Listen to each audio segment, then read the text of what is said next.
welcome back. I am still working on house projects, but we have snow on the ground. But the snow is shining. The snow is shining. The sun is shining. It's March, and I need to get some of my seeds started. So I'm trying something different this year, and I'm doing one of these. Well, I got a bunch of them because they were on sale, but they're the peat Jiffy Pot strips. So we're gonna see how these go. So I'm gonna plant into them and put them in my greenhouse tower, which I'll link the video for how I made that below. But let's go ahead and talk about what I am going to be starting and growing this year. Not everything is getting started right now, but right now I need to start all of my alliums. So I have King Richard leek, which I don't know, take 75 days. They're frost tolerant. So I'm going to get these started. It says recommended 8 to 10 weeks before your average last frost date. Roughly there, but you can plant these out before that anyways. So I'm going to get those started. And then I've got Dakota Tears onion. I grew these last year and I really liked them. They didn't get huge like they say they do on the website, but the flavor was really good. And then same thing with the Elsa Craig onion. So I'm growing those again. They're both like a storage onion. And then I have a Walla Walla sweet onion that I'm going to get started. These ones take, they're all around 100, between 100 and 125 days. So this one can be 100 to 125. The Dakota Tears takes 112. And then the Elsa Craig takes 105 days. So I'm getting those guys started. And then the Innovator Shallots, which I've had great success with the past couple of years. So they're elongated, shiny oval bulbs with copper skin. And I still have some in my pantry tower in the kitchen that we're using that I harvested last year. So these are a great storage shallot or shallot. And then I'm also going to try growing a red onion this year. And so I got the red carpet F1 onion. One, because it was available, and that's why. And it's a long day onion. We're up in the north in northern Idaho. So long day onions are what I need to grow. So that's what these all are. So I'm getting those started. And then I am going to start, I'm going to try starting some loofah seeds. I have a whole packet. So I'm going to start some now, and then I'm going to do succession planting. So I'll try again, probably in the middle of like around this time next month, and plant them out and just kind of see, you know, what the best deal is for that. It says start inside 2 to 4 weeks before your average last frost date. The roots are sensitive to disturbance. So in biodegradable pots. So that was good that I got those. So anyways, I'm going to try them now and then again in about a month, and then we'll just kind of see how those go.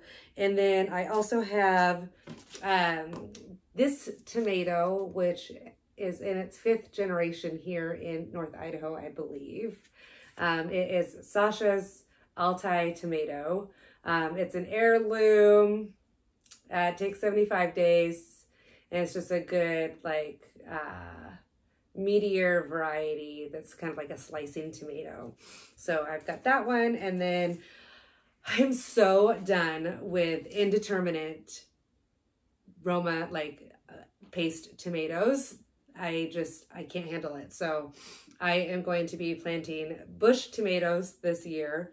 So I got these Italian Roma bush tomatoes. So we'll see if that was a good decision or not. And then I got these Artisan Bumblebee Blend Pole Cherry tomatoes, and they just looked really cute. So I'll bring the camera closer to this so you can kind of read this, but it says they're pink, purple, and sunrise bumblebee tomatoes make up the sweet and tangy blend.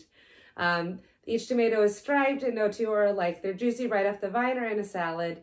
It's a big plant that provides, so you need to provide it support, but it gives big yields throughout the season. They're crack resistant, and the seeds are color coded. So the red seed is for pink tomatoes, the natural seed is for purple, and the yellow seed is for the sunrise.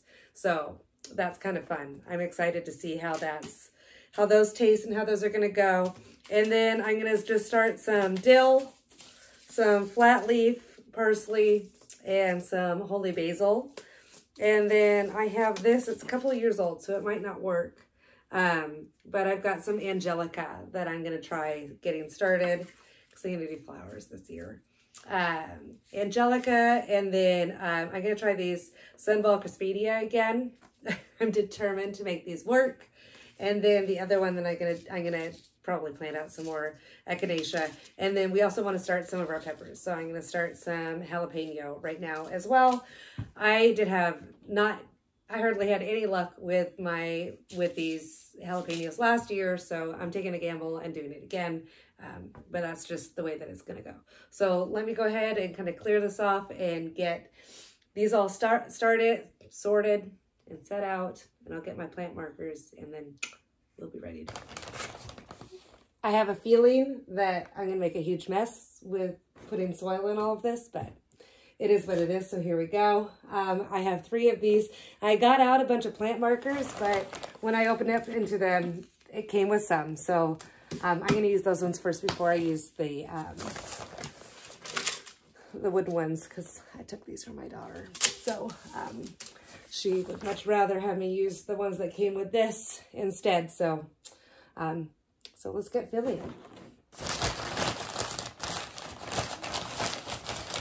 Oh, and then here I want to show this. I am using a potting soil, and I know that I'm starting seeds, but these are going to be in here for a while because I live in North Idaho, and we're not going to be able to plant out for quite some time. So I want to make sure that there is some nutrition and whatnot that's going to be in the soil for my seedlings once they get going. So that's why I'm using this.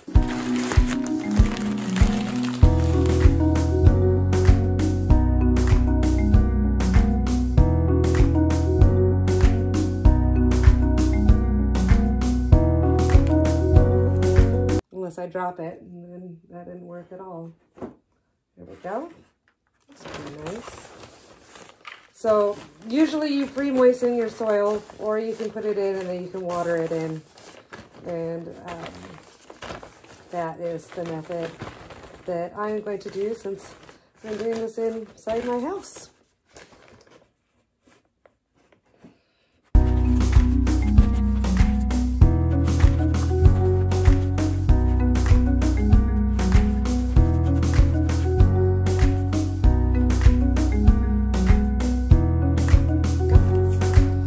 I'm going to go get some water so I can water that in and then top it up with a little bit more if I need to. I'll be right back.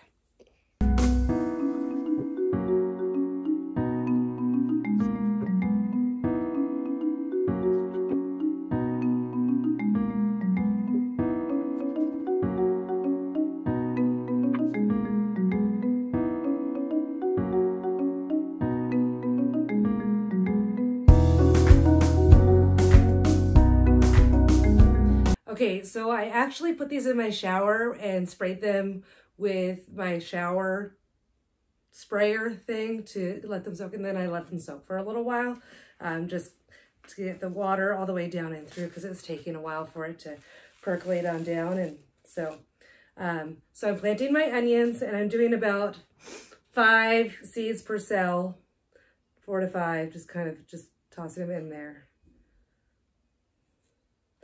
And then I'm going to just grab a handful of the soil and just kind of gently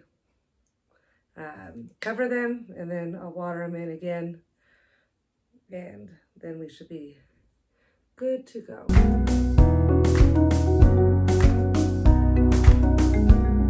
And then I've got my little labels and sticking it in there. So I've done my Elsa Craig, my Dakota Tears, and my red carpets.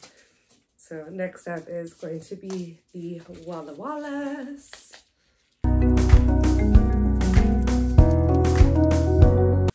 The red carpet ones were really easy to see because they're like a white colored seed.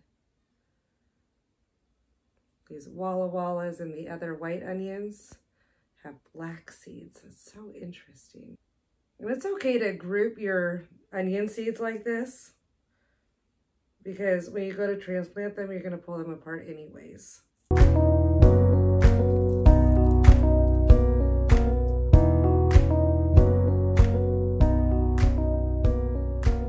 we go.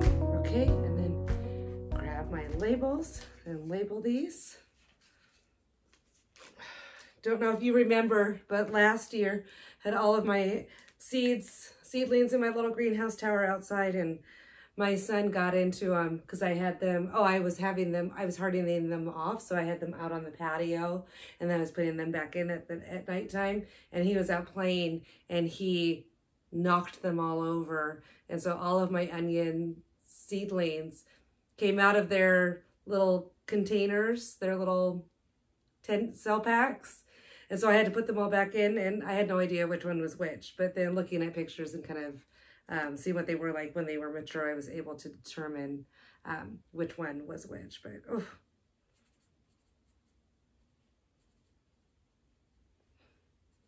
So labeling is very helpful sometimes. Okay, it's been a couple of days, and I got all of the onions and the leeks and the shallots and tomatoes, some flowers, and a couple other things all planted and ready to go. I put them in my greenhouse tower on heat mats and put the little humidity domes over the top. And I already have things sprouting. I'm so excited. So let's go take a look and see how everything's coming along and kind of what the whole system looks like.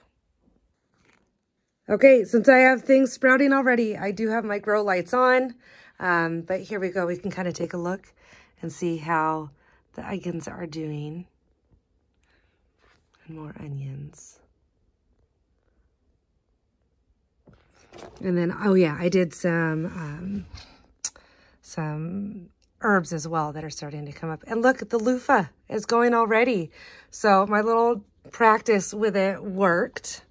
And so I'm going to go ahead and try that again in about a month to see if it's going to continue to work or not. And I think I'm going to have to get a bigger peat pot for it to start off in. But here we go. So here's my tower. I've got extra soil down at the bottom.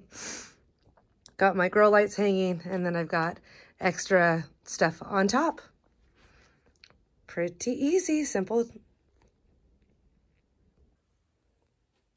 Okay, so that is just this first round of getting seeds started, which I'm really excited about. And I don't feel like I'm too late getting these started.